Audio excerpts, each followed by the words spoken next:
Alors, puisque ce matin nous parlons beaucoup de fragilité, il est évident que quelqu'un qui, par exemple, est malade, si on peut dire, enfin, a une forme de faiblesse physique, par exemple, qui a peur de tomber, qui a peur de déraper, qui a peur de... Eh bien, ça crée de la fragilité, littéralement. Et cette fragilité, quand elle existe, à la fois sur le plan mental et sur le plan physique, ou les deux, comment peut-on la vivre au mieux? Eh bien, ça peut être aussi une fragilité financière, économique. On a un petit budget et on a peur de le dépasser ou de déraper à ce niveau-là. Voilà toute forme de fragilité. Et le mot-clé face à la fragilité, c'est le mot limitation. Il faut se donner des bornes, des limites à notre action. Il faut restreindre nos activités de façon à limiter les risques de dérapage, les risques de perte de contrôle.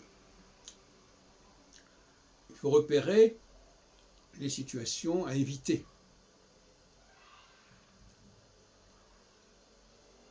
En évitant certaines situations, on peut se sentir plus à l'aise.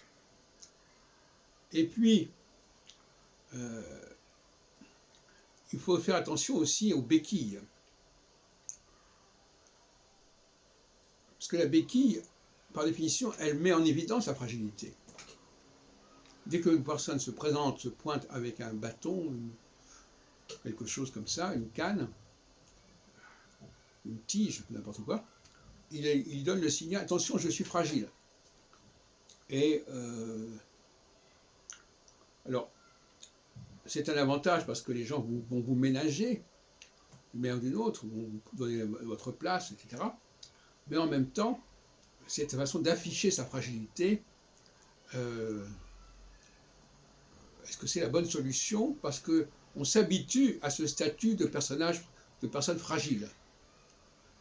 Alors, la solution inverse, c'est de se ressaisir et plutôt que d'utiliser des béquilles, comme je l'ai dit tout à l'heure, il faut se limiter. En apprenant à se limiter, dans tous les sens du terme, dans tous les domaines, selon les cas, eh bien, on n'a pas besoin de canne. Et puis, un dernier point que j'aimerais bien signaler, c'est que la maladie, à mon avis, c'est une révolte du corps vers le cerveau, par rapport au cerveau. Il y a une révolution, il y a une protestation. Comme dans une société, il peut y avoir une protestation des populations fragilisées, justement. On dit parfois, comment on dit, je sais pas, elles ne sont pas protégées, si on peut dire, et elles vont vouloir s'en prendre au pouvoir. Et dans notre corps, le pouvoir, ben, c'est le cerveau, et refuser d'exécuter ce que veut le cerveau, c'est un enjeu intéressant. Parce que dans bien des cas, la maladie, c'est quand le cerveau n'arrive plus à se faire obéir. Quand il n'arrive plus à faire respecter ses ordres. Et par conséquent,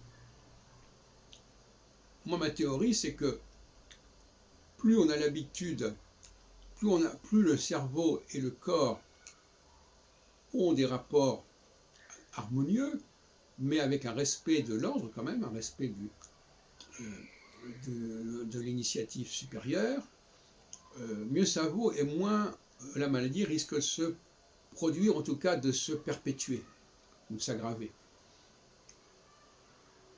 Donc dans bien des cas, la maladie, c'est une faillite une défaillance du cerveau, de l'autorité cérébrale, si on peut dire, qui peut être résolue soit par des moyens grossiers comme la béquille, qui serait un petit peu l'usage de la force ou de la police ou de l'armée, ou bien par la reconstruction de la relation entre le haut et le bas. Voilà ce que je propose.